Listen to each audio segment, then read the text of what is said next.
Hi, I'm John Stevenson, and we're going to be looking at the Song of Moses, Psalm chapter 90. As we come to this section, we have noted that the Psalms themselves are structured into five books, five separate books. We're starting now book 4 with Psalm 90. Books 1 and 2, as well as book 5, are mostly, or at least a lot of them, by David. Notice that book 3 was mostly by Asaph. Here in book 4, most of these Psalms are going to be, the authors are going to be unknown. Psalm 90 will be the exception to that, insofar as the superscription uh, reckons it to have been written or either by or for Moses. Let's begin a prayer of Moses, the man of God. That's our superscription. If that is indeed correct, and I take that to be authoritative, if that's correct, then this is the oldest of all the Psalms. It goes all the way back to Moses, which means that the Psalms aren't given to us in chronological order. They're given to us more in a topical order and an order perhaps in which they were collected and put into these collections that we have. Now the psalm begins, Lord, you have been our dwelling place in all generations. Notice it's actually starting as a psalm of praise. You've been our dwelling place in all generations before the mountains were born, or you gave birth to the earth and the world. Even from everlasting to everlasting, you are God. I can picture Moses, the same pen who gave us Genesis chapters 1 and 2 in the creation story, um, describing God in exactly these words, our dwelling place from everlasting to everlasting, you are God. Before anything else came about, before, we don't usually talk about the mountains being born or God giving birth to the earth and the world. That's a very poetic language of this. And the point is that in all generations, from everlasting to everlasting, you go to as early as you go as late as you can go, and God is there. And so he has been around for all of eternity. We come to verse 3, you turn back, you turn man back into dust and say, return, O children of men. Now, remember, this is poetry. And in parallel poetry, this is synonymous parallelism, where you say it and then you say the same thing with different words. You say, well, a man and men, that's the same thing. Is it? Actually, it's two different words for man. You have Enosh, you turn man back into dust. And say, return, O children of men, bene Adam. Remember, Adam was both his name, but that's also the word for man, and maybe shades of difference, but really these two are synonyms, and so it's just saying the same thing with different words. And the point is that man is but dust, and of course that takes us back to Genesis chapter 2, where man was created from the dust of the ground. He came from there, and he's going back again in the same way. Verse 4, for 1,000 years in your sight are like yesterday when it passes by, or as a watch in the night.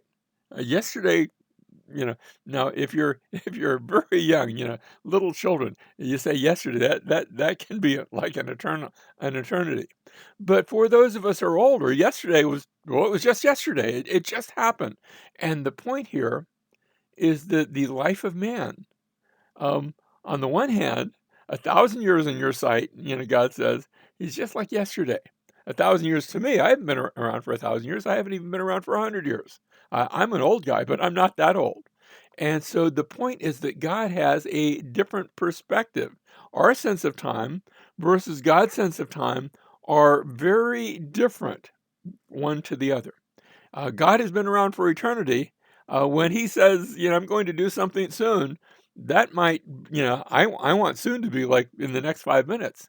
When God says soon, it might be many years. It's a different way of looking at time. Verse 5, you, now speaking to God now, you have swept them away like a flood. Remember how we had God's likened, the way he looks at time was likened to yesterday, or likened to a watch in the night. You have swept them away like a flood. They fall asleep. Who are we talking about? We're talking about mankind. In the morning, they are like grass, which sprouts anew. This is speaking of that which is temporary. Verse 6, in the morning it flourishes and sprouts anew, that is the grass. Toward evening it fades and withers away. And the point is that we're here today and we're gone tomorrow. Verse 7, for we have been consumed by your anger. Now, so far we haven't seen anything about anger in this chapter, but we're going to see it now. We've been consumed by your anger, and by your wrath we have been dismayed. Again, this is parallelism. You say it, and then you say it again with different words. Verse 8, why is there anger? You have placed our iniquities before you, our secret sins in the light of your presence. Now remember, what we're doing is we're hearing the voice of Moses here.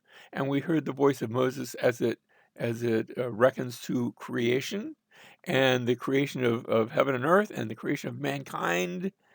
And what happened in Genesis chapter 3, we get to Genesis chapter 3, and there is man's fall into sin. And that's where our psalm is taking us. Verse 9, for all our days have declined in your fury. We have finished our years like a sigh. Somebody described it as going out with a whimper. But notice there's this issue of the anger of God. And so we get to verse 10, as for the days of our life, they contain 70 years. Let me just say, I'm past the 70-year mark. Or if due to strength, 80 years. Now, I'm not yet up to the 80-year mark. So I'm at that point of going, I passed 70. I'm headed toward 80. We'll see if we make it. We'll see if the strength is there. And of course, this isn't saying everybody makes it to that point. That's if you can circumvent all the other things, accidents and diseases and all those other things. But even if you make it, even if you live that long life, yet their pride is but labor and sorrow. You see, all those years aren't necessarily good. You know, there's difficulty, there's growing pains, and sometimes there's growing older pains. That's something I'm learning about now. For soon it is gone, and we fly away. Life is here today, and then gone tomorrow. Now, it's not saying where we go. It's just saying it's gone. It sort of goes up in smoke, as it were. Verse 11, who understands the power of your anger? Remember how we had that anger theme a few verses ago? And your fury according to the fear that is due you.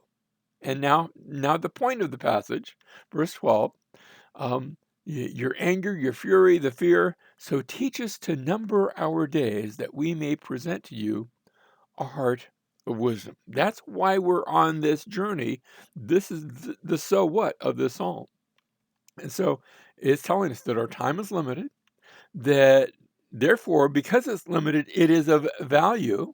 You know, there's this whole supply and demand thing where something is of value, oftentimes in direct proportion to how much of it or how little of it there is. And because your time is limited, therefore it is of value, and therefore make it count. Now, the point here is not a call to be a workaholic. That doesn't mean, go out and work 24/7 because you've only got so much time. But it is a call to involve both times of work as well as times of rest. Make them all count, whether it's resting or working. And remember that resting was part of the divine design. Genesis chapter 2, God gave the Sabbath day. So times of rest as well as of work. But wisdom calls for a wise use of time, a wise use of time. Now, one thing that I want to look at back in verse 11, who understands the power of your anger and your fury according to the fear that is due you? You see, there's a call there that God's anger came because of sin.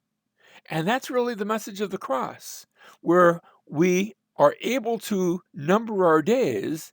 We are able to enter that heart of wisdom when we realize that God's anger was answered at the cross, the one who came and died in our place, so that we can enter into his rest. We can enter into his work because he has done the work on our behalf. He is the key to entering into this wisdom. And so we come to verse 13. Do return, and notice this is a prayer. Do return, O Lord. How long will it be? And be sorry for your servants. So there's a plea for God's presence. Now, the presence only comes because of the cross. You see, remember Adam and Eve, they were driven out of the garden, but they were driven out with a promise that that's not the end of the story. There's more to come. So verse 14, "Oh, satisfy us in the morning with your loving kindness, that we may sing for joy and be glad all our days." And so we've entered into grace.